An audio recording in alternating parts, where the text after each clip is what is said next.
नमस्कार दोस्तों, मेरे चैनल हिंदी शिक्षा पे आप सभी का स्वागत है। जैसे कि आपको पता ही है कि हम आजकल उत्तराखंड एलटी की तैयारी कर रहे हैं। उत्तराखंड एलटी के जो फॉर्म अब निकलने वाले हैं, नवंबर में प्रस्तावित थे, तो अब निकल ही जाएंगे एक दो चार दिन में। तो इसकी तैयारी आप लोग शुरू कर दिए होंगे, ऐसी मैं आशा करती हूँ। तो इसके अंतर्गत हमने हिंदी में मैंने एक एक चैप्टर करके जो सिलेबस आपको नोट कराया था, उसी सिलेबस के हिसाब से एक एक चैप्टर करके आपको करा रही हूँ। और हिंदी साहित्य के इतिहास लेखन में जो भक्ति काल था, भक्ति काल में कौन कौन से इम्पोर्टेंट थे वो मैंने सारे आपको करा लिए हैं, पढ़ा दिए हैं। अगर जिन्होंने वो वीडियो नहीं देखी है तो वो पहले उस वीडियो को देख लें, तभी अगला आपकी समझ में आएगा। अब इसी क्रम में अगला था रीतिकाल। रीतिकाल साथ साथ आप नोट करते जाएं, या तो स्क्रीनशॉट भी आप इसका ले सकते हैं।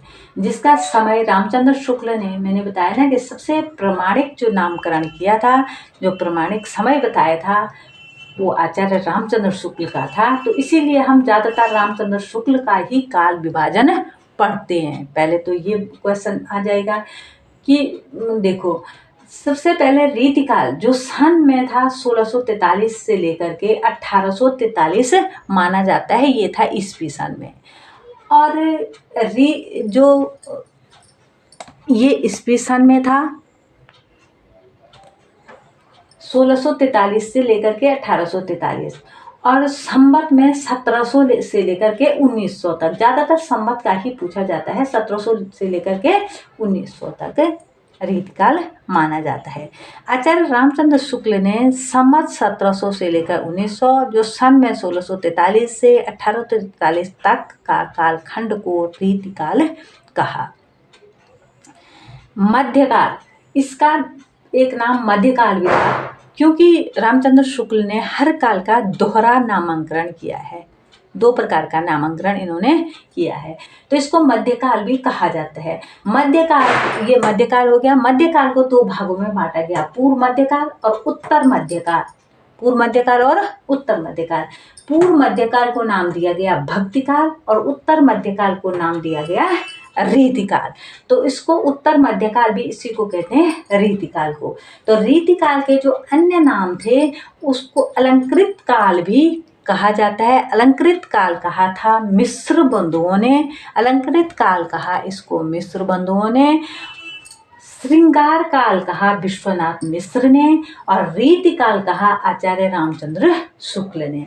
अब ज़्यादातर हम पढ़ते हैं वीर गाथा काल के नामांकन, क्योंकि उसके बहुत सारे नामांकन है ना, बहुत सारों ने उसको नाम दिए हैं। लेकिन ज़्यादातर अब देखो, पिछला जो पेपर आया था उसमें शायद रीतिकाल ही पूछा गया था।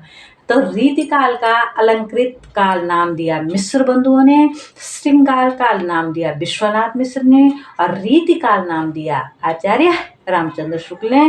पहले आप इतना नोट कर लें, तो फिर काल को रीतिकाल क्यों कहा गया, मतलब क्या, हर काल में जो काव्य रचनाएं हुई हैं, उन काव्य रचनाओं को ध्यान में रखते हुए उस काल का काल नामकरण किया गया था। जिस प्रकार से मैंने आपको बताया कि जो भक्ति काल था, भक्ति भाव की प्रधानता रही, जितने भी काव्य रचनाएं हुई वो भक्ति पर आधारित थी। चाहे राम काव्य हो, चाहे कृष्ण काव्य हो, चाहे सूफी संत काव्य हो, तो सभी क्या था, एक भक्ति पर आधारित था। और सभी काव्य रचनाएं भक्ति पर आधारित हुई, तो भक्ति काल नाम रखा। तो इसी प्रकार से जो रीति काल का जो समय था 1700 से 1900 ईस्वी संवत में, तो उसमें जो रीति संबंधी काव्य रचनाएं थी। अब रीति क्या चीज है, देखो, रीति काल में रीति शब्द का प्रयोग हुआ है काव्यांग निरूपण के अर्थ में।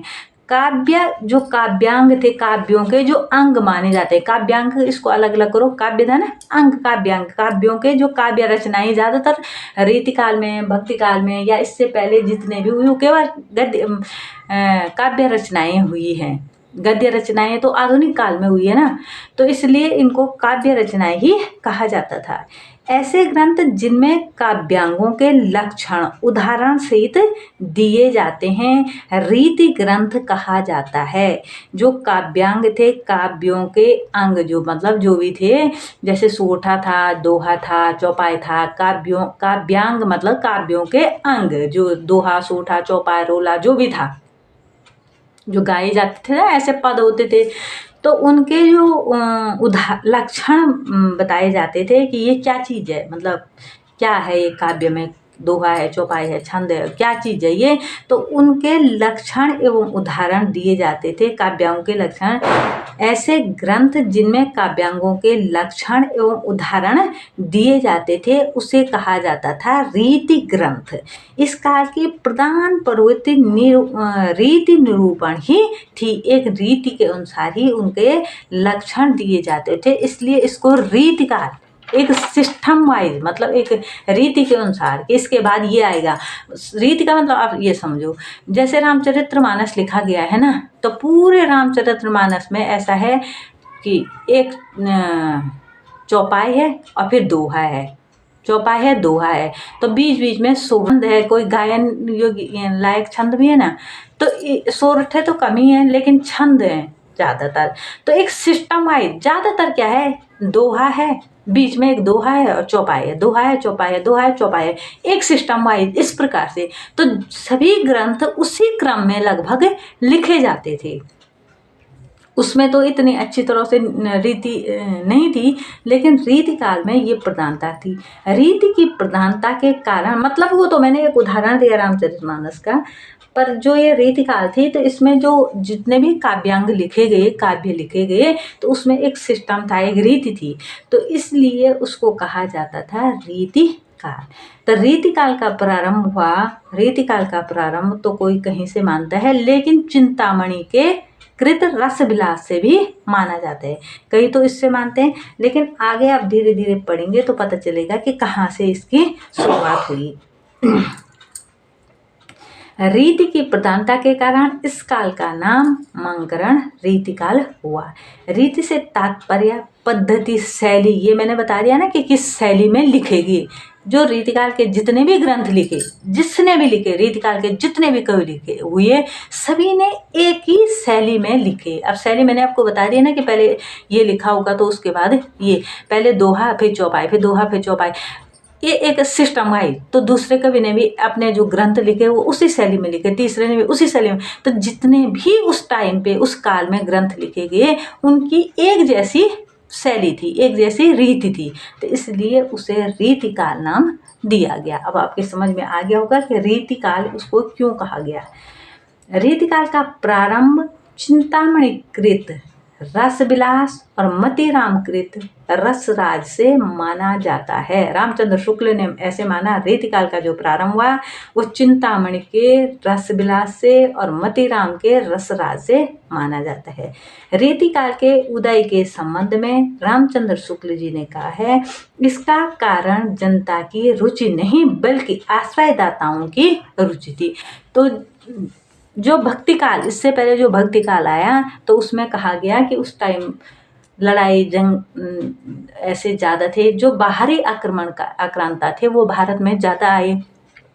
तो जो कवि थे उस टाइम के, जो शांति हुए, सारे कवि शांति थे, तो उन्होंने जितनी भी रचनाएं लिखी वो अपने ईश्वर की भक्ति पर रचनाएं की, क्योंकि जनता इससे त्रस्त हो गई थी, इन लड़ाई झगड़ों से, ऐसे मार पीठ से त्रस्त होकर के फिर वो भगवान की शरण में चले गए। तो भगवत भजन पर ही, भगवान की उपासना पे ही सारे ग्रंथ लिखे गए।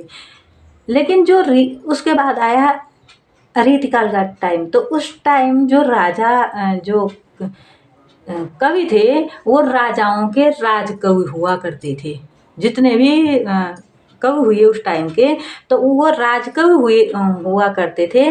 तो उन्होंने अपने जो आश्रयदाता राजा थे, जो आश्रयदाता राजा थे, उनके ऊपर, उनकी प्रशंसा में, उनकी लड़ाई झगड़ों के, जो उन्होंने युद्ध जीते होंगे, जो कुछ भी किया होगा, तो उनकी प्रशंसा में, या उनकी जो रानियां होती थी उनकी सुंदरता की प्रशंसा में, या उनके जो राजा और रानियों का जो आपसी प्रेम था उसके संबंध में ऐसी रचनाएं की हैं, ऐसी एक क्रम में। मैंने बताया ना कि जितनी भी रचनाएं हुई हैं सभी का लगभग एक ही जैसा सिस्टम रहा, एक ही रीति में वो लिखे गए।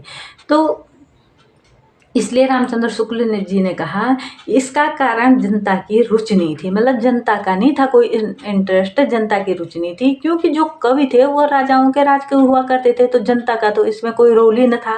तो राजकवि जो होते थे वो अपने आश्रयदाताओं राजाओं के ऊपर ही काव्य रचनाएं करते थे, चाहे उनके प्रशंसा में करें, चाहे उनके सुंदरता के, रानियों के सुंदरता के उसमें करें, चाहे जिसमें भी करें, पर उसी पे काव्य रचनाएं उन्होंने की, जिसके लिए उनकी वीरता, कर्मण्यता, जीवन बहुत कम रह गया था।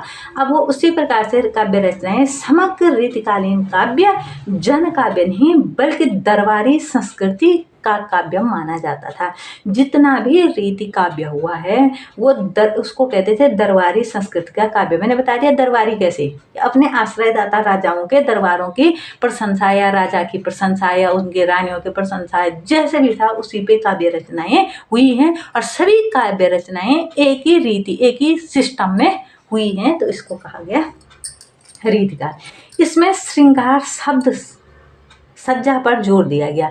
तो रीतिकालीन जो काव्य थे उसमें श्रृंगार रस की प्रधानता थी, तो श्रृंगार रस की ही प्रधानता होगी। राजा भी उस टाइम सारे ऐसे ही थे, तो वो ज़्यादातर उनकी श्रृंगार और शब्द सज्जा पर ही, जो शब्दों को किस प्रकार से पिरोया गया, किस प्रकार से सजाया गया ताकि राजाओं को, दरबारों को पसंद आए, वो चीज़ पसंद आए। अब कभी भी उनकी प्रशंसा में, उनकी रानियों की प्रशंसा में, उनके प्रेम की प्रशंसा में ही गाते रहेंगे, तो तभी तो राजा उनको अपने उसमें दरबार में जगह देंगे। तो इसलिए रचनाएं उसी प्रकार से हुई। रीतिकालीन कवियों को, अब रीतिकालीन जो कवि थे उनको 3 भागों में बांटा गया। मेन अब समझने लायक बात है कि रीतिकालीन कवियों को, रीतिकालीन जो था उस समय का था, उसको 3 काव्यों को 3 भागों में बांटा गया। एक था रीतिबद्ध कवि, रीति सिद्ध और रीति मुक्त। मतलब आप ये समझ लो रीतिकाल को 3 भागों में, रीतिकालीन कवि को हो, चाहे रीतिकालीन काव्य को हो, चाहे रीतिकाल को हो, उसको 3 भागों में बांटा गया। एक था रीतिबद्ध, दूसरा रीति सिद्ध और तीसरा रीति मुक्त। रीतिबद्ध, रीति सिद्ध और रीति मुक्त। अब क्या क्या इसमें मतलब ये रीति काव्य को 3 भागों में, रीति काव्य को 3 भागों में बांटा गया। रीति काव्य मैंने बता दिया ना कि एक क्रम से लिखे गए हैं और सभी ग्रंथ लगभग ऐसे ही लिखे गए हैं, लेकिन प्रत्येक जो काल खंड होता है उस काल के ज़्यादा होता है ना, जिसके मतलब वाले होते हैं, मतलब जो ज़्यादा थे वो इस प्रकार के रीतिबद्ध, जिन्होंने रीति के सिस्टम से काव्य रचनाएं की, तो इसलिए उस कालखंड का नाम रीतिकाल कहा। लेकिन कुछ कवि ऐसे भी थे जिन्हें रीति की जानकारी तो थी, रीति की जानकारी तो थी, लेकिन उन्होंने उस क्रम में अपने काव्य ग्रंथ नहीं लिखे। रीति की तो भली भांति जानकारी थी उनको कि इस क्रम में लिखने हैं, लेकिन उन्होंने लिखे नहीं। तीसरे ऐसे भी होते हैं कि जिनको न तो जानकारी है न तो वो लिखना चाहते हैं, पर उन्होंने काव्य रचनाएं की हैं, लेकिन वो कम थे, इसलिए उनको उस हिसाब से जो बहुमत होता है ना, ज़्यादातर जैसे ग्रंथ लिखे गए, जैसे भक्ति काल में कुछ और भी लिखे गए होंगे, लेकिन जो भक्ति संबंधी ज़्यादा थे तो इसको भक्ति काल नाम दिया गया। ऐसे ही रीति काल में रीति संबंधी ग्रंथ ज़्यादा लिखे गए तो उनका बहुमत ज़्यादा था, इसलिए रीति काल नाम दिया गया। तो रीति क्वेश्चन पूछा जाएगा रीति काल। अब देखो 2014 का पेपर उठा के देखना आप, तो कितने 4-5 क्वेश्चन आए हुए हैं रीति काल पे। एक आया हुआ था कि रीति काव्य के प्रमुख भेदों में कौन सा भेद नहीं मानते हैं, कौन सा भेद नहीं आता। तो रीति काव्य के प्रमुख भेदों में जो रीति मुक्त है ना, रीति मुक्त को नहीं माना जाता है, क्योंकि जो कवि थे उन्हें ना तो रीति की जानकारी थी, उन्होंने जो काव्य रचनाएं की वो रीति काल से बिल्कुल अलग थी। तो इस प्रकार से रीति काल के कितने भाग हुए? 3। पहला हुआ रीतिबद्ध। रीतिबद्ध क्या था? रीतिबद्ध वो था कि जिन्होंने लक्षण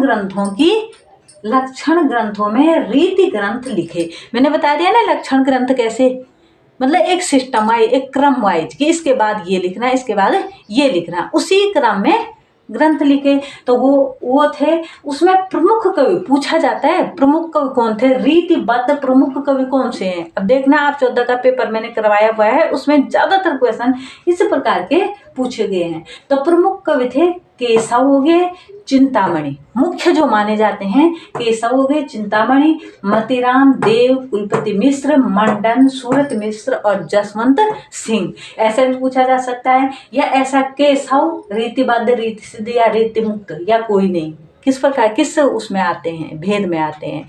तो रीतिबद्ध भेद में आते हैं। दूसरे थे रीति सिद्ध। रीति सिद्ध वो कवि थे, इन्हें रीति की जानकारी तो थी, रीति की जानकारी तो थी कि इस सिस्टम में काव्य रचना करनी है, परंतु रीति ग्रंथ उन्होंने नहीं लिखे। उनका लक्ष्य तो था, लेकिन वो उस हिसाब से नहीं लिख पाए जैसे इन्होंने लिखे, उस हिसाब के नहीं थे, मिलते जुलते थे। क्या मतलब, वो लक्ष्य ग्रंथ थे, इनके तो लक्षणों से ही थे, सेम वैसे ही थे, लेकिन उनके लक्ष्य ग्रंथ थे। तो इसमें जो प्रमुख कवि आए वो माने जाते हैं बिहारी।